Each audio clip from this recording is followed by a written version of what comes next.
High and again welcome back to my blog. আমি আবারও চলে এলাম আজকে নতুন একটা ব্লগ নিয়ে। আশা করছি সকলে ভীষণ ভালো আছো আর আমিও ভালো আছি। আজকে শনিবার, সকাল প্রায় এখন 9:30 মতো বাজে। আমি যাচ্ছি একটু দোকানে। আর জানো, আজকে সকালে আমাদের এই উত্তরবঙ্গের বেশ কিছু জায়গায় এত ভয়াবহ ঝড় হয়েছে যে কি বলবো।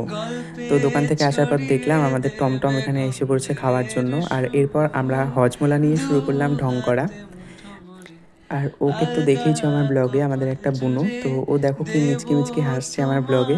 তো ও হয়তো বুঝতে পেরেছিল যে ওর সামনে ক্যামেরা ধরা হয়েছে, সেই জন্যই। তুমি প্রচ্ছদে রং দেবে, শব্দে বরং দেবে। বেশ কিছুদিন ধরে বিকেলবেলা বা ভোরবেলার দিকেই আমাদের আলিপুরদুয়ারের বেশ কিছু জায়গায় এবং উত্তরবঙ্গেরও বেশ কিছু জায়গায় এত ভয়াবহ ঝড় হচ্ছে, যার জন্য অনেক জায়গায় ঠিক করে ইলেকট্রিসিটিও নেই। যদিও আমাদের জায়গায় ইলেকট্রিসিটির প্রবলেমটা একটু কম, কিন্তু তবুও ভালোই মানে ঝড় হয়, অনেক গাছপালাও পড়ে যায়।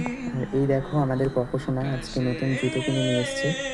তো আসার পর আমরা সবাই মিলে বসে পড়লাম আজকে পান্তা খাওয়ার জন্য। এবছর গরমে এটাই আমাদের ফার্স্ট পান্তা খাওয়া। গরমও এখনও ঠিকঠাক পড়েনি, কিন্তু আমরা পান্তা খাওয়া শুরু করে দিয়েছি। আর এই তো একটা ছুরি নিয়ে ছুটলাম এখন কলা পাতা কাটার জন্য। কলা পাতাটা একটা পুজোতে লাগবে, সেই জন্যই কেটে নেওয়া। আর এরপর চলে গেলাম পিসির গাছের বিলম্ব আনতে। আর বিলম্বগুলোর একটা ভিডিও আমি গত বছরে যখন তোমাদের সঙ্গে শেয়ার করেছিলাম, তোমরা অনেকেই ভীষণ মানে ভালোবাসা দিয়েছিলে এবং অনেকেই জানতে চেয়েছিলে যে বিলম্ব ফল কী বা কোথায় পাওয়া যায়। বিলম্ব অনেক জায়গাতেই হয়। তো আমাদের এখানে একজনের বাড়িতেই বিলম্ব গাছ আছে, তো সেখান থেকেই আমরা নিয়ে এসে মাখা খাই। এটা মারাত্মক টক হয়, কিন্তু খেতে ভীষণ ভালো লাগে। এর অনেক উপকারিতাও আছে।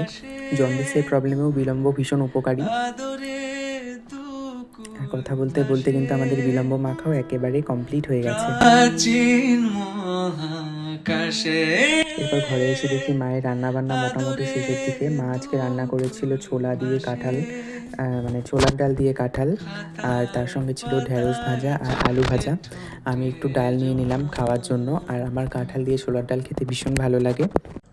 দু হাতে মুঠো ভরে আলগা কপাল জুড়ে দেব। দুপুরবেলায় স্নানের আগে করে নিলাম একটু স্কিন কেয়ার। স্কিন কেয়ার বলতে আমি সেরকম কিছুই করি না, শুধুমাত্র সপ্তাহে একদিন একটা স্ক্রাবার লাগাই, মানে একেবারেই টাইম পাই না। আর তোমাদেরকে বললাম না, দেখো ঝড়ে আমাদের চালের অবস্থা কি করেছে, মানে একদম ত্রিপাল উড়িয়ে নিয়ে মানে ফেলে দিয়েছে। আর আমি আর বাবা দুজন মিলে উঠেছি ঠিক করতে, মানে আমি নিচেই থাকি আর বাবাকে হেল্প করি, বাবাই চালের ওপর ওঠে। আর এরপর স্নান করে দিয়ে নিলাম আজকে বারের পুজো, যেহেতু শনিবার ছিল। আর বৈশাখ মাসের প্রথম শনিবারে আমি পুজো দিলাম। তো তারপর আজকে মানে পুজো দিতেও অনেকটা লেট হয়ে গেছে, প্রায় 5